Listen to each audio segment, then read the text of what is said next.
मिर्जापुर पहुंचे बसपा के राष्ट्रीय महासचिव सतीश चंद्र मिश्रा ने मां विंध्यवासिनी का दर्शन पूजन किया।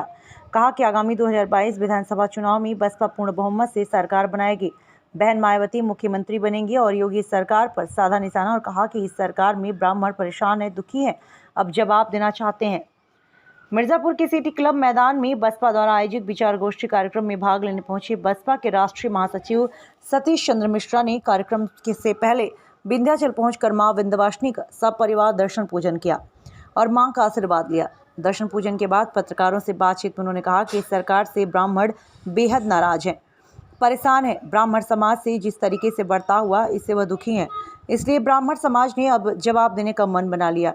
हमें 2007 से भी ज़्यादा ब्राह्मण समाज का समर्थन मिल रहा है। सतीश चंद्र मिश्रा ने आगामी विधानसभा चुनाव 2022 में बसपा के पूर्ण बहुमत का दावा किया और कहा कि चुनाव में बसपा को पूर्ण बहुमत मिलेगा और बहन मायावती मुख्यमंत्री बनेंगी। वहीं उन्होंने चुनाव में किसी भी तरह के गठबंधन से इनकार करते हुए कहा कि हमारा गठबंधन यहां की जनता के साथ है। मिर्जापुर यूपी से ब्यूरो चीफ अमरजीत सिंह की रिपोर्ट। राष्ट्र के दरबार में आए हैं और पूरे प्रदेश में आप ब्राह्मणों को संगठित करने का कार्य कर रहे हैं। क्या आपको लगता है कि ब्राह्मण आपके साथ खुले दिल से जाएंगे? देखिए, हमने अयोध्या में रामलला के दर्शन करने के बाद अपना कार्यक्रम शुरू किया था। उसके बाद हम कार्यक्रम करते हुए मथुरा पहुँचे, वृंदावन पहुँचे, वहाँ वृंदावन में दर्शन किए भगवान श्री कृष्ण के। उसके बाद हम लोग आगे बढ़ करके हम लोग कल वाराणसी गए थे, वहाँ बाबा विश्वनाथ जी के दर्शन करके फिर हमने अपना कार्यक्रम इस तरफ का शुरू किया।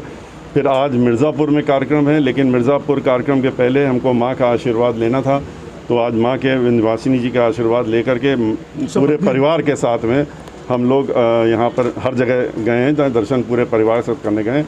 और आज हमारा कार्यक्रम यहाँ पर होगा, आप लोग भी वहाँ रहेंगे, आप सुनेंगे हमारी बातें। लेकिन जैसा कि आपने प्रश्न किया, पूरे उत्तर प्रदेश का ब्राह्मण समाज इस समय बहुत ही ज़्यादा परेशान है, दुखी है, उत्तेजित है।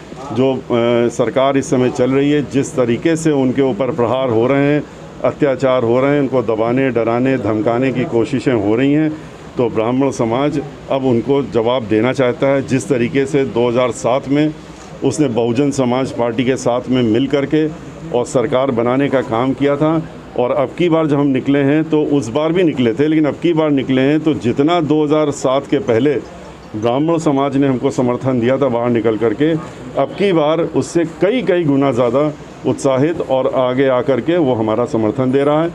और पूरा विश्वास है हमको, अब तो 100% विश्वास हो गया है। भगवान हर जगह आशीर्वाद भी मिला है हमको, प्रभु के आशीर्वाद भी है कि अब की बार बहुजन समाज पार्टी की सरकार और बहन मायावती जी उसकी मुख्यमंत्री के रूप में पूर्ण बहुमत की सरकार ज़रूर बनेगी 2022 में। और यहाँ पर जो कुशासन चल रहा है, जो प्रशासन जिस तरीके से अत्याचार हो रहे हैं, वो सब खत्म होने का और कानून द्वारा कानून का राज स्थापित होगा। क्या आपको लगता है कि वर्तमान में कुछ ऐसा चल रहा है कि समस्त पार्टियां जितने भी हैं, चाहे नेशनल स्तर पे हों चाहे प्रादेशिक स्तर पे हों, सभी पार्टियों की मुखिया धर्म स्थलों पर जाकर मत्था टेक रहे हैं? इसके लिए क्या कहें? देखिए, हमें औरों का नहीं पता, हम तो ब्राह्मण समाज के जन्मे व्यक्ति हैं और हम हमेशा आते रहे। ये हम आज पहली बार नहीं आए विंध्यवासिनी जी। हम कल बाबा विश्वनाथ जी के यहाँ गए दर्शन करने, पहली बार नहीं गए थे। हमेशा परिवार के साथ जाते रहे, हर वर्ष आते हैं हम लोग और सब जगह जाते हैं, चाहे वृंदावन हो, अयोध्या हो। तो हम लोग तो हमारी तो आस्था है इन सब लोगों पर। और ब्राह्मण समाज में जन्मे होने की वजह से तो ये बचपन से ही संस्कार सारे डाल दिए गए हम लोगों के अंदर।